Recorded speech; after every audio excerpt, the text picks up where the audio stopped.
Assalamualaikum warahmatullahi wabarakatuh. Di sini saya Rizky Juliansyah dengan NPM 201063105098 dari kelas 6A Prodi Pendidikan Matematika Fakultas Keguruan dan Ilmu Pendidikan Universitas Singapura Bangsa Karawang. Pada video kali ini saya akan membahas salah satu tentang kombinatorial, yaitu kaidah dasar perhitungan, di mana video ini adalah menjadi tugas untuk mata kuliah matematika kombinatorial yang diampu oleh Bapak Dr. Muhammad Ridwan Widanegara, MPD. Nah, di sini ada pendahuluan, di mana yaitu kita membayangkan gimana sih nantinya tentang kombinatorial, atau gimana sih nantinya tentang kaidah dasar perhitungan. Nah, di sini dimisalkan kita memiliki sebuah password, atau kita membuat sebuah password yang panjangnya 6 sampai dengan 8 karakter. Karakter tersebut berupa huruf atau angka. Nah, berapa banyak kemungkinan sandi yang dapat dibuat? Nah, mungkin kan kalau misalkan kita cobain satu-satu itu kan terlalu banyak, ya nggak sih? Kayak misalkan kita cobain dari hurufnya aja, dari A sampai Z itu ada berapa huruf, dari angka 1 sampai 9, apalagi ini dipadukan. Nah, nggak mungkin kan kalau kita misalkan kita cobain satu-satu. Mungkin aja kita nyobain satu-satu, tapi mungkin memerlukan waktu yang cukup lama gitu. Nah, di sini makanya adanya yaitu kombinatorial. Nah, untuk definisi dari kombinatorial sendiri adalah cabang matematika untuk menghitung jumlah penyusunan objek-objek tanpa harus menumerasi semua kemungkinan susunannya tadi, kayak misalnya password. Pastikan dari kombinasi huruf dan angka itu banyak banget kemungkinan yang terjadi. Nah, nggak mungkin dong kalau kita cobain tuh satu-satu. Jadi di sini ada yang namanya kombinatorial, atau ilmu tentang cabang matematika untuk menghitung jumlah penyusunan objek tanpa harus menghitung atau menumerasi semua kemungkinan susunannya. Nah, di sini ada kaidah dasar menghitung. Sebenarnya untuk kaidah dasar menghitung ini hanya ada dua, yaitu kaidah perkalian atau rule of product. Di sini untuk percobaan 1 menghasilkan P hasil, lalu percobaan 2 menghasilkan Q hasil. Misalkan untuk percobaan pertama dilambangkan oleh P, lalu untuk percobaan keduanya dilambangkan oleh Q. Nah, di sini percobaan 1 dan percobaan 2 maka menghasilkan P dikali Q hasil. Nah, sebenarnya nanti untuk kaidah menghitung ini kata kuncinya ada di sini, dan kalau untuk perkalian ada di dan. Karena di dan ini nantinya berbeda dengan kaidah penjumlahan. Nah, untuk kaidah penjumlahannya sendiri kan percobaan 1 menghasilkan P hasil, percobaan 2 menghasilkan Q hasil, lalu untuk perbedaan 1 atau percobaan 2 yaitu P tambah Q hasil. Nah, di sini yang membedakan adalah untuk perkalian kita menggunakan dan. Nah, untuk penjumlahan kita menggunakan atau. Mungkin untuk lebih jelasnya kita lanjut ke contoh soalnya. Nah, di sini ada contoh soal, di mana contoh soal yang pertama yaitu ketua angkatan jurusan TI hanya satu orang, pria atau wanita, tidak gender. Jumlah pria yaitu ada 65 orang dan jumlah wanitanya ada 15 orang. Berapa banyak cara memilih ketua angkatan? Nah, jadi karena di sini hanya ada satu, jadi percobaan itu hanya satu, maka kita menggunakan kaidah penjumlahan karena yang dipilih hanya satu.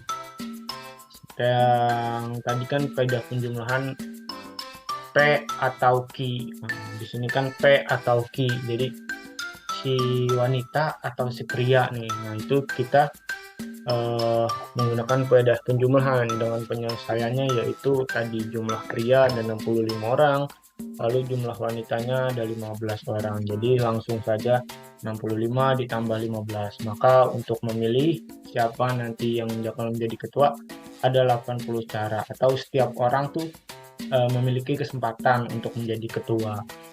Nah, lalu contoh keduanya yaitu dua orang perwakilan mahasiswa TI mendatangi ibu dosen untuk protes nilai ujian. Wakil yang dipilih satu orang pria dan satu orang wanita. Berapa banyak cara memilih dua orang wakil tersebut? Nah, di sini ada kata kuncinya nih, dan satu orang pria dan satu orang wanita. Nah, berdasarkan soal atau masalah ini kita bisa menggunakan kaidah perkalian, yaitu 65 dikali 15. Jadi ada 97,5 cara gitu. Contoh kecilnya misalkan kita mau ke restoran, kita mau makan. Nah, dalam pilihan makan ada misalkan 3 menu makan dan 3 menu air. Berapakah kombinasi kita mau mesen makan apa atau kita mau mesen air apa? Nah, itu kan ada kombinasi, kecuali kita hanya ingin membeli satu. Nah, kemungkinan satu yang kita beli nantinya bisa kita pakai kaidah penjumlahan. Lalu untuk kombinasi makanan satu dan minuman satu itu kata kuncinya satu, dan maka kita menggunakan kaidah perkalian. Intinya adalah di kata kunci yang ini, dia, dan, atau. Tuh. Oke. Nah, di sini ada perluasan kaidah dasar menghitung tadi. Jadi bisa aja kita nggak cuma beli makanan, minuman. Kayak misalkan kita beli snack dan lain sebagainya. Berapa tuh kombinasinya? Kaidah penjumlahan juga sama begitu. Jadi nggak hanya dua objek aja. Misalkan tadi kan untuk contoh-contoh yang tadi hanya dua objek. Nah, di sini ada perluasan kaidah dasar menghitung, di mana nanti ada percobaan 1, percobaan 2, dan percobaan-percobaan lainnya. Nah, di sini ada contoh nih. Untuk contoh 3, berapa banyak bilangan ganjil antara 1000 dan 900, termasuk 1000 sendiri. 1000 termasuk 1000 dan 999 itu sendiri. Yang dimana A ini dia bilang semua angkanya berbeda. Wah, semua angkanya berbeda. Nah, untuk yang B itu adalah boleh ada angka yang berulang. Nah, untuk masalah di sini maka untuk yang A-nya dulu ini. A itu semua angkanya berbeda. Nah, di sini kita bisa menyelesaikan dengan kita pecah satu-satu, dimana kan di sini ada 4 ya, 4 angka, ada yang sebagai ratusan, ada yang sebagai ribuan, ada yang puluhan, dan satuan. Nah, untuk yang A sendiri posisi satuan, kenapa kita mulai dari satuan sendiri terlebih dahulu? Karena di sini yang ditanyakan berapa banyak bilangan ganjil. Nah, untuk bilangan ganjil sendiri kan biasanya kita menentukan dari nilai satuan. Apabila nilai satuan terakhirnya ganjil, maka angkanya ganjil, ya kan? Nah, di sini maka untuk kemungkinan angka ganjil itu ada 1, 3, 5, 7, dan 9. Lalu kita ke posisi ribuannya, karena angka ribuan itu nggak mungkin dong dari 0, jadi kemungkinan angka 1 sampai 9. Nah, untuk angka 19 kan ada 9. Tapi kenapa di sini 8? Nah, di sini 8 karena satu angka mungkin sudah terpakai di posisi satuan gitu. Jadi di sini tadi yang 9 dikurangi 1. Lalu untuk posisi ratusan sendiri, nah untuk ratusan kan kita bisa mulai dari 0 sampai 9. Tetapi kenapa di sini 8? Nah, 8 di sini karena dikurangi satu angka yang kemungkinan di posisi satuan dan satu angka yang kemungkinan di posisi ribuan. Jadi di sini ada 10 tapi dikurangi 2. Jadi untuk ratusan pun 8 kemungkinan angka. Lalu untuk posisi puluhan itu 7.